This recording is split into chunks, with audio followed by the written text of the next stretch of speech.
Welcome to Century Business Technology's Cybersecurity webinar series. On behalf of myself and Century Business Technologies, we want to thank everybody for joining us today. My name is Will Blankenship, and I am the Senior Managed IT Account Executive with Century. Cybersecurity and network protection has always been a passion of mine. I bring that passion to every client that I meet with. From network discovery sessions to installations, I work with clients and potential clients to not only assess their current technology environment, but help develop a plan and roadmap for the future. Today, our topic is cybersecurity in the workplace. The current internet age is witnessing the enormous development of technology and digital advancements. However, this constant growth has led to a lot of negative repercussions as well. Cyber attacks are one of these repercussions. Today we hear about scams, breaches, and attacks in the news more and more.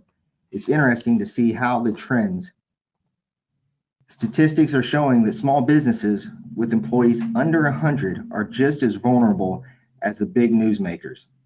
You can see there is a misconception that a lot of companies think they are not targets. That's simply not true. We've seen reports of well-established small to medium-sized businesses who weren't prepared because of some relatively basic and preventative weakness that had been exploited. Before we get further into this, let's take a quick poll to see what everybody here thinks. What do you think the biggest cybersecurity threat has been in the last 10, 15 years? There's phishing, weak passwords, spyware or ransomware, malware, viruses like the Trojan horse, or identity theft. We'll take a few seconds here to see what everybody thinks has been the biggest cause of cyber threats. Looks like 33% was a mix of spyware, ransomware, and phishing attempts. Each of these answers at one time were the number one cause of cyber threats. But the biggest cause that connects all of these answers was not listed, and that's human error. Here's an article from 2019. 2018, the weakest link. 2017, human errors in cybersecurity, a Swiss cheese of failure. It's a good title. 2016, 2015, 2014, 95% of security incidents are due to human error. 2013, a little closer to us, 2020, and just last month, figures show cybersecurity has not improved over the past year due to human error. Employees are any business's greatest asset, but they are also targets for cyber criminals.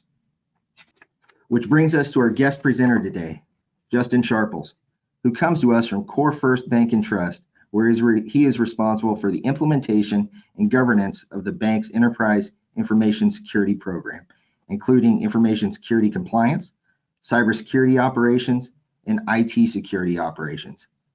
As the Information Security Officer, Justin has served as the chair of the bank's Enterprise Information Security Committee for 9 years of his 19 years experience in local and regional information security.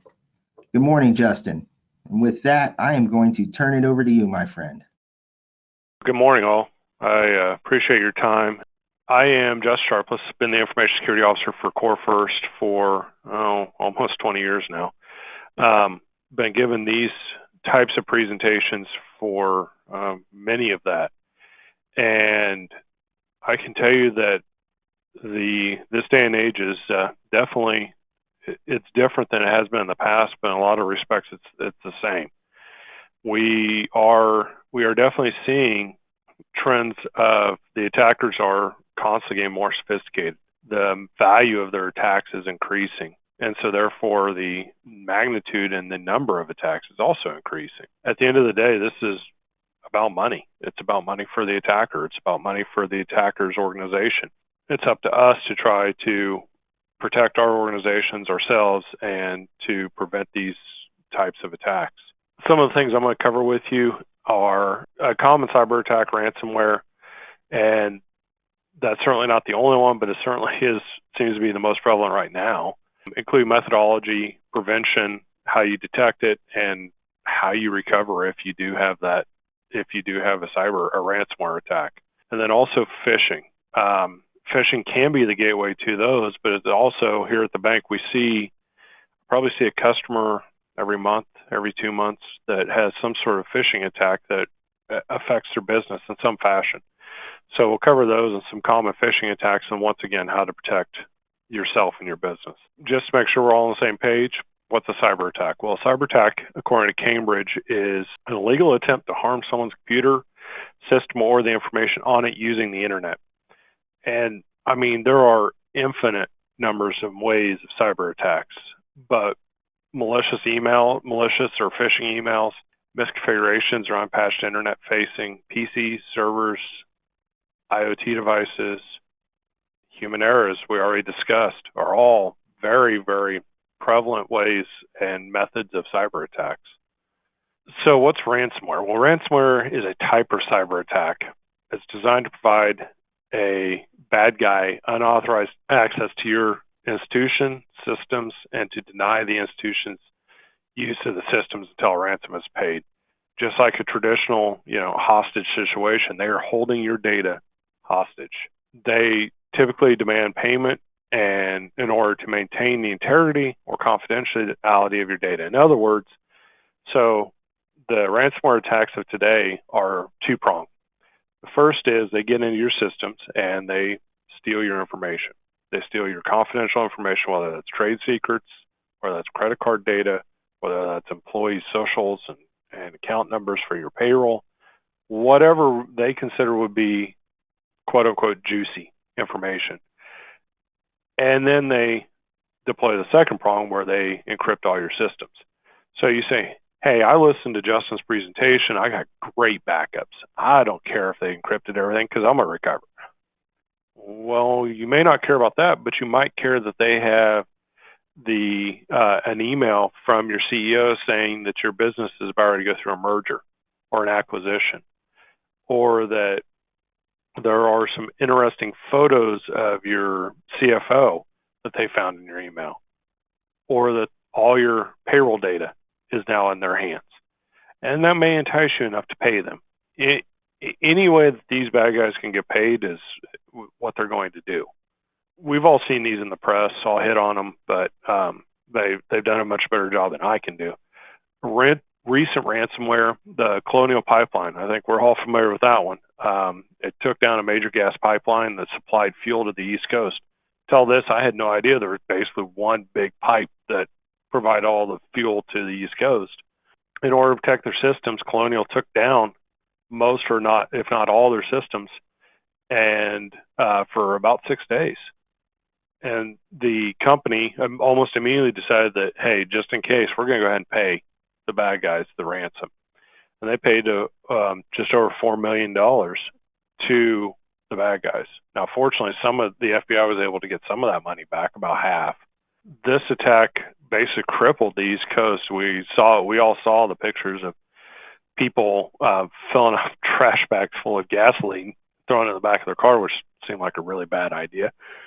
The gas shortages and the runs on gas, all because of this one ransomware attack. Turned out that the methodology behind it was Colonial had a remote access tool that they'd forgotten about with a username and password the bad guys had gotten a hold of and were able to get into their network. JBS is a major global meat processing plant or producer. They took them down for several days. I can never get an exact number. But the more interesting part about this one is, while there's some spot shortages of meat, it wasn't huge, but the company paid over $11 million in Bitcoins to get their data back. I mean, imagine that. One attack, $11 million. And then the most recent one, as of right now, was the Kaseya attack. This attack was a little different and kind of shows the trend of where the bad guys are heading. They're trying to hit service organizations. In other words, they're trying to get to software, hardware providers, and if they can get to them, then by attacking one organization, they can get to hundreds or even thousands of other organizations. The Kaseya attack took them down for well over a week. And because they're a managed service provider, or at least provided equipment to managed service providers, the down chain effect of this was there was over 1,500 businesses across the globe that were impacted by this attack. I believe it was Sweden that had a major grocery chain. Their grocery stores were down because their point of sale systems were connected and they couldn't do point of sale. And that was just one example from this attack. If the bad guys can get to the service providers or get to the software providers, then they can affect just about anybody. And it's one attack that has a huge ripple effect down the chain. So previous presentations I've done, previous discussions, and previous years, the most common method of attack was phishing emails. The bad guys would send phishing emails, which we'll discuss later, and entice people to open a link or to open a document. And once they did, their computer was infected. And then the bad guys could go down the chain. And I'll show you an example of that. That's not what we're seeing today. The more recent attacks that we're seeing are related to either hardware or software that the companies have put out on the internet that the bad guys are able to attack.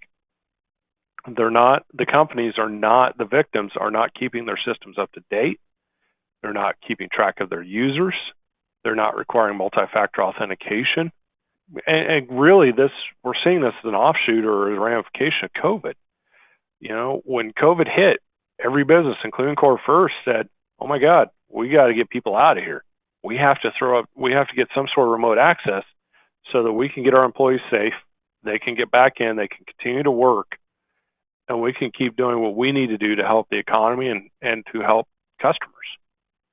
Well, fortunately for CoreFirst, we had a number of remote access utilities and abilities that we'd already set up prior to this. So it's a matter of just spinning that out, getting the users set up, and away they go. Those had been thoroughly vetted, they'd been secured, and there was, we didn't have to worry about it. But a lot of companies were not in the same situation, and they were not prepared for this type of a pandemic. And the end result was they went out and bought equipment, or they spun up equipment that was 10 years old that hadn't been updated forever, put it out on the internet and said, okay, guys, everybody connect here. But they didn't think about the cybersecurity ramifications. Do they have the simple protections? Do they have multi-factor? So multi-factor authentication is, in addition to a username and password, is another form of identifying the user. And that can be everything from a text message with a user access code. That could be an email with a code. That could be an app on your phone. It's something in addition to a password. So if the bad guys get your passwords, which they probably have, then they will not have that second form and can't authenticate, can't get into your system. But a lot of companies didn't implement that. They didn't look at who could or who couldn't access the multi-factor. They didn't address any of that.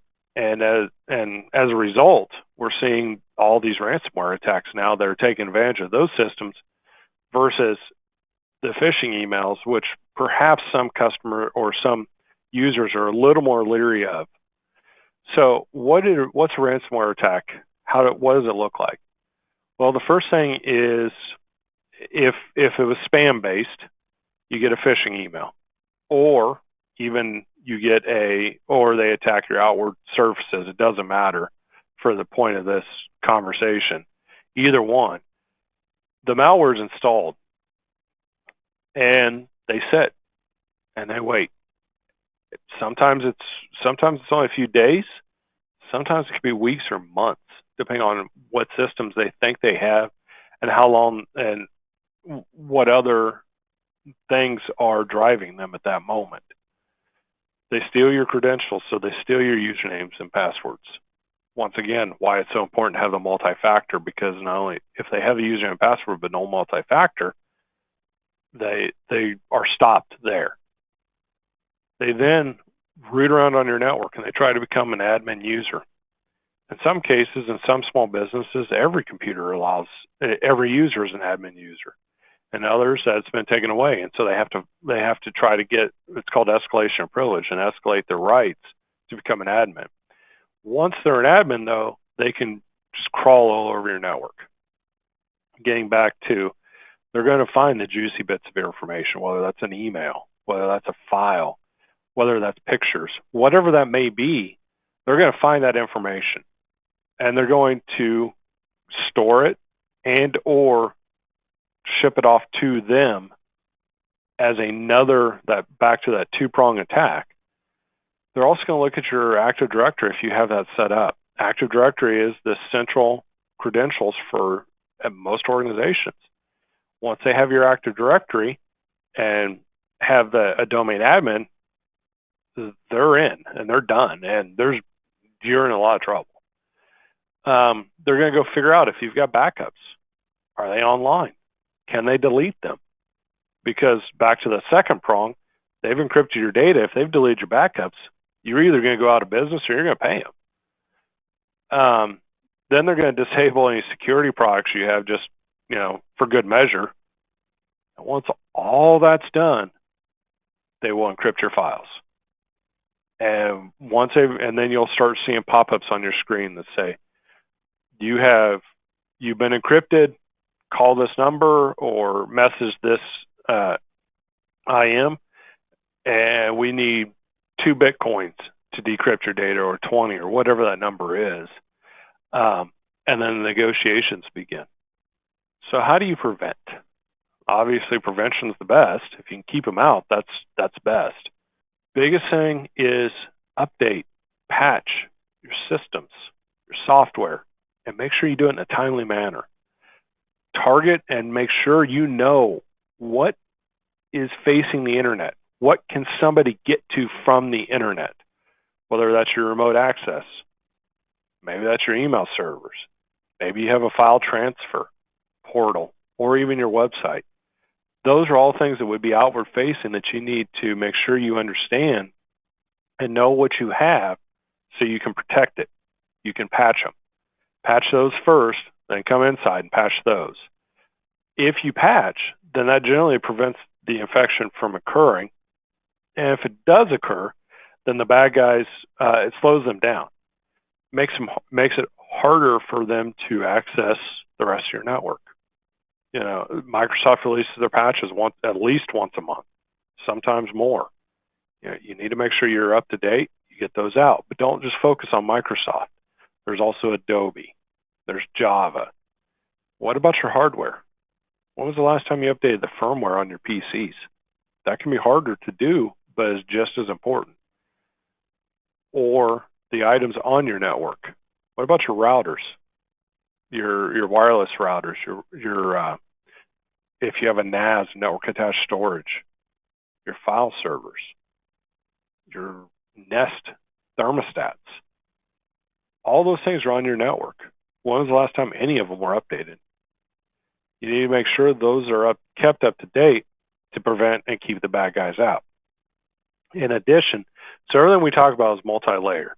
So you need to patch. Sometimes that's not 100% though. What else can you do? Well, you can look at other tools. Everybody should have antivirus on their machines. But what about EDR, which is endpoint detection and response? What about an intrusion prevention system? What about web filtering? The antivirus, it's better than nothing, but it's not going to prevent much. These guys are really good at finding ways around antivirus. But the EDR, that tool looks at not just a signature, so a known bad malware, but it also looks at what are people doing? How is the system acting? Is this normal? Is it unusual for somebody to try to be running something in PowerShell? Do users normally access all of your machines within a 10-minute period? Those are the things that the EDR solutions look for, and hopefully stop and prevent the bad guy from moving around. The intrusion prevention system hopefully would prevent a connection back to a known bad guy's network. So even if they do get in, they can't talk to their control center, so they're basically dead in the water. And that's the same with the web filtering. If you have a good, strict web filter, that may prevent the bad guy, although they may get in, may prevent them from actually doing anything with what the access they've gained to that point, and could potentially even prevent the actual encryption of your software because they can't download that last piece to encrypt. So now we talked about prevention. Say they get through those. How do you detect? Once again, the endpoint detection, response, or recovery, those tools should alert when a user or a computer has unusual activity. That'd be a pretty good notice that something's going on. One of the tools that I'm very familiar with, it will send an alert if a user is logged into more than 10% of the computers they normally log into, or if it sees a PowerShell command fire up that it's never seen, or if it sees one of the hacking tools start kicking off. It may not always block it, but it at least alerts and tells you. The other one's a SIM. So a SIM gathers your logs from servers and will report and alert if items are modified. So a SIM's a great way to tell you if you start seeing all your important file extensions start changing. Well, that tells you you're being encrypted. And hopefully you can get that, either the file server or the machine that's encrypting them, turned off before a lot of harm is done. It can also alert for other unusual activities as well. And then finally, well, if you do get a ransomware and you do get infected, you're going to know eventually because, well, the bad guys are going to tell you. And that would be the pop-ups on your screen, alerting you that you're infected and how to contact them with payment. So now you've gotten that ransomware screen. You know you're infected. How do you isolate? What do you do when you're infected? First and foremost, you have to isolate systems.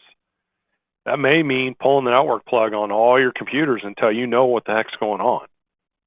That definitely means you need to take down your internet connection. Go unplug your cable modem. Go unplug your router. Get yourself off the internet until you know what is going on. You need to stop the flow and stop the bleeding. And basically, you're putting on a tourniquet at that point. Once you've isolated everything, you need to figure out where it came from. Where did the malware originate? How did the infection occur? What are the indicators to let you know which machines are infected? So you want to look for the indicators of compromise. If you can identify the ransomware strain, then you can potentially, you might even be able to get a decryption key from some antivirus companies on the internet.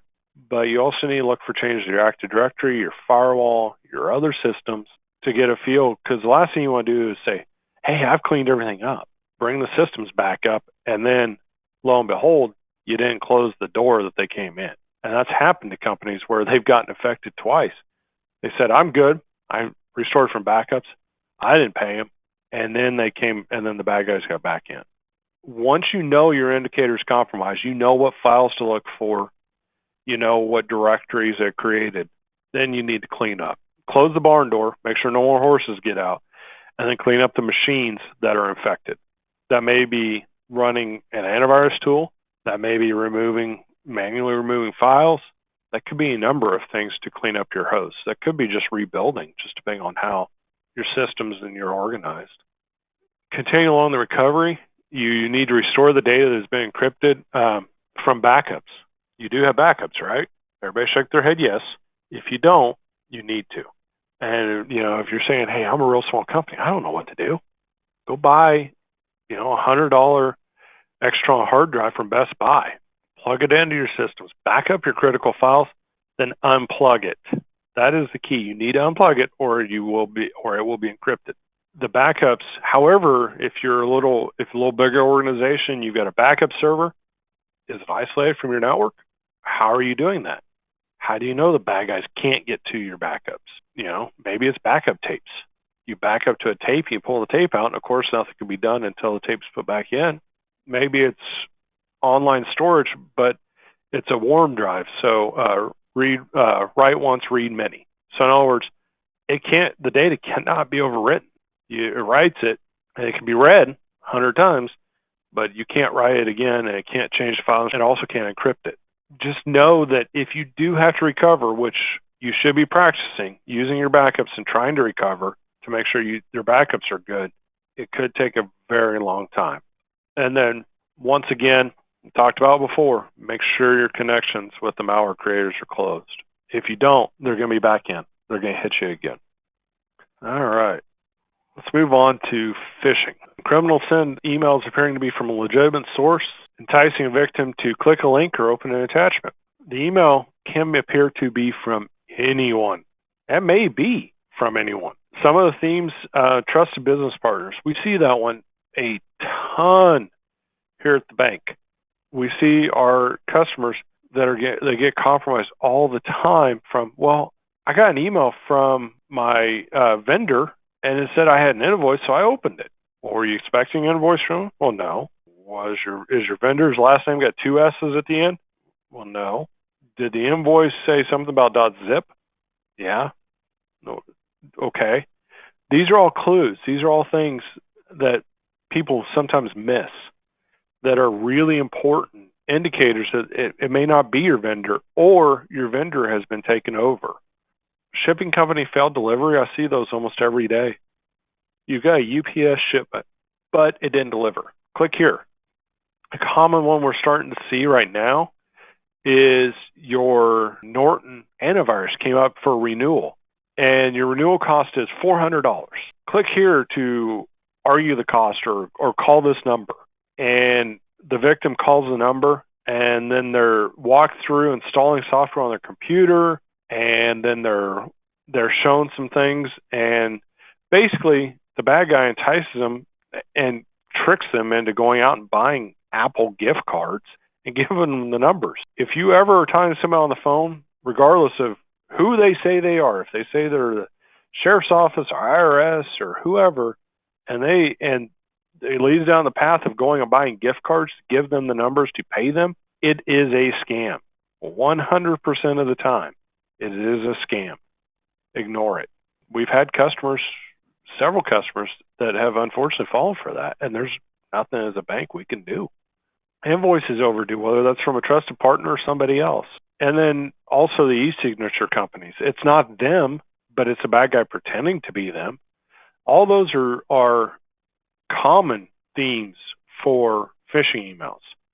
So what are the bad guys doing with that malicious link or that attachment? They are either trying to infect your computer or get into your email, or both. So if it is an email compromise, which is a lot of what we see, I'd say probably 9 out of 10 times it's just email. So the malicious email tricks the victim into giving them their username and password, and they're not using multi-factor authentication. And so the bad guy can log into their email and take over their email account. Once they've taken over the email account, they will send out fake invoices. So one of the common ones we've seen time and time again is they go in and find what your invoices look like. They will find a draft of one you're about ready to send to a customer. They will change the routing and account number. Everything else on the invoice is the same, but they change it to their routing and account number, and they send it, or you send it, and now your customer pays you, but they're not paying you, they're paying the bad guy. They may attempt to initiate bank transactions such as wires. I'd say probably once every couple of weeks we get these, where they attempt, the bad guy sends us an email and says, hey, I'm on the road or I'm out of town and I need to do a wire to, pay for this piece of equipment or whatever their scam is. Can you do it? That's why we always do callbacks. It may be a pain. It may not be the simplest process, but we can't rely on email. We don't know who's on the other end of email. We literally get these once every couple of weeks. And of course, they're going to send emails to your contacts to entice them to infect their computers or their email as well. If they're going after your computer, then they're probably just installing ransomware or some other form of malware to steal your confidential data and encrypt your files. Email executive spoofing. This one is dying down, knock on wood, just a little bit, but we still see this fairly frequent. The criminals will research the company, and they find out who the CEO, who the CFO, who the important people are in the company. And then they send an email to the chief financial officer from supposedly being the CEO, asking him to wire business money for a business transaction. We've seen this. We've actually had a couple of companies that have fallen for this the last few years, where they got an email from the CEO and they didn't want to question it. And so they wired the money out, and then the company is out tens of thousands of dollars. Sometimes we can help recover a little bit, depending on how quick we detect it. But a lot of times that money's just gone. If it gets out, if we wire it, it's gone. As a bank, we followed our process. We do our verifications, and the CFO says, yeah, it's good. We do. Yeah, it's good. But it's not. On your side, you guys need to make sure that you have a process in place to a phone call, in person, whatever it is, to verify that it's not a spoofed email account, or verify that the CEO's email hasn't been compromised. W-2 scams, these right now aren't real popular, but they always come around about every January, February. The bad guy finds out who once again, the exec are. They send an email, supposedly from CEO, CFO, somebody in the C-suite, to the human resources department, says, I need to review all the W-2s. Send them to me. And HR does. And with all those W-2s, the bad guys are able to file taxes on behalf of the company's employees before the employees can. Once that's done, they get their tax refunds, and the employees are left with cleaning up the mess. Once again, verification, verify, and verify again. Change of payroll. I haven't seen this one as much lately, but I expect, just like everything else, it seems to ebb and flow. I'm sure it'll come back. Criminal finds out who an employee is, through LinkedIn or through some other method, and they send HR an email and say, hey, I got a new bank account. I need to change my bank account information. HR does it. And now their paychecks are going to the bad guy. What's interesting to me is a couple of these attacks that have hit the media or that I've seen, sometimes the employee doesn't even know they didn't get their paycheck for 2-3 paychecks. Sounds like a rough problem to have to me, but they don't know. It takes a while. And once the HR department's notified the bank and the FBI or whoever's notified, a lot of times that money's just gone. Once again, process to verify on your side before you do a transaction. So how do you protect email? Check the from field. Make sure the sender's legitimate. Make sure that there's not just a mistype, that it is the correct email address. And even if it is, that doesn't mean that it's legit, because sometimes they will have compromised somebody's email account. Check for attachments. Unusual attachment names are a huge sign that there's a scam. Once again, make sure domain names are legit. So there's a good example here of the Google versus Google.website. But we've also seen where they just grab a domain that is one character off, one letter off from the victims. Make sure that it is their email address. And then if you have an IT department, you need to notify them of suspicious emails. Our employees get them every day. And fortunately, they've been trained, and they're very good about letting us, and me in particular, know when we start seeing a rash of them. So what happens is I can then start investigating, and because I know the 4 or 5 got it, I can figure out who else did. I can see if anybody clicked the link. I can delete them from mailboxes if I need to. Even the users that didn't realize that they got a phishing email, it's kind of a herd immunity and protects everyone if you notify your IT department. Don't open attachments that end in any of, executable, SCR, BAT. Those are all malicious. I would take that a step further and say, don't open attachments unless you are 100% expecting the email from the person. Otherwise, call them. Even PDFs, Word, and Excel can be used to infect your computer. Don't unsubscribe unless it's a very well-known, if it's Walmart sending you something or XM Radio or somebody like that, sure, go ahead and unsubscribe. But if it's some company you're just tired of getting their emails, man, I get them all the time, but you don't know anything about them, you've never heard of them, just delete them. Don't click the unsubscribe, because you may either infect your computer or you have let them know that there's a live email and you're going to get a lot more. Don't open links. Don't click links without verifying. And don't reply or forward emails. Just delete them. If you reply, then you've let the bad guys know that that's a legitimate email address. And so guess what? You're going to get more, a lot more. What else do you need to do? Well, you need to educate. You need to make sure that your employees are aware what the current cybersecurity and email scams are. MFA, I've hit it like a million times already. Anywhere it's available, especially on outward-facing systems, you need to set it up. If you're using Microsoft's Cloud or Office 365, you need to set up multi-factor. Go do it today. That is key. Because if you don't, somebody will get your passwords. Somebody will get into your accounts. That includes Google. That includes Amazon. Just about everybody offers it now. Use it. It's just one extra step. Make sure you have checks and balances. Make sure your HR, your accounting, whomever verifies before anything's changed, whether it's vendor information, whether it's wire transfers, whether it's W-2s, anything sensitive, do a verification. Do it via phone call, do it in person. Don't just accept an email.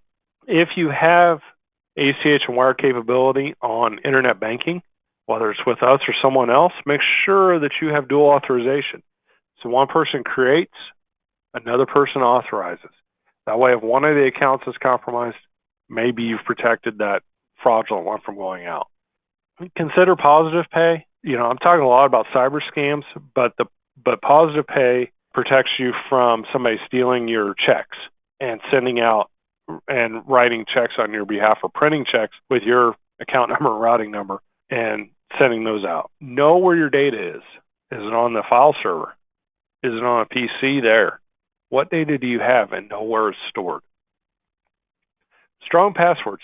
Don't use, common words or phrases or names. Make sure that their longer passwords are better, even if they're less complex. So the Security is Fantastic 1 versus whatever the heck that thing is. Although the Security is Fantastic 1 is not very complex, it is very long, which makes it hard for a computer to guess it, and hopefully easy for you to remember it, versus that complex one that no one's going to remember, so you're going to write it down, and that means somebody could find that sticky note that you wrote on and put on your keyboard. The caveat is some systems don't allow you, will still require you to use a special character, but you can do Security is Fantastic 1 exclamation, for instance, and cover you. I know you've heard this before. I know I've said it 100,000 times. I'm going to say it 100,001 times. Use a different password each website. Websites are compromised every single day. Usernames and passwords are usually included in that compromise. So if you use it on one site, or if you use it on multiple sites and one site's compromised, guess what? Now they may be able to get into your other sites. And because I'm telling you to do that, that means you're going to have a lot of passwords. You can consider using a password management software such as KeePass, or there's literally hundreds out there to help you keep track of your passwords. And with that, I will turn it back over. Thanks, Justin. Consequences of cyber fraud in the workplace could be devastating to businesses of any size, with many companies never being able to recover. Since we have covered quite a bit of content with this presentation, please download a copy of the 20 types of cyber attacks to be aware of in 2021. Because the most important way to improve cybersecurity in the workplace is to understand the types of current cyber attacks and reduce human error. We make this available in hopes that you share with your coworkers and employees to increase everyone's level of awareness. I want to thank our guest presenter, Justin Sharples, for taking the time to be with us today and sharing his expertise. We want to be sure and plug into our next webinar in September, where we are putting together a Century Business Technologies Cybersecurity certification. Once again, thank you, and we will see you next time.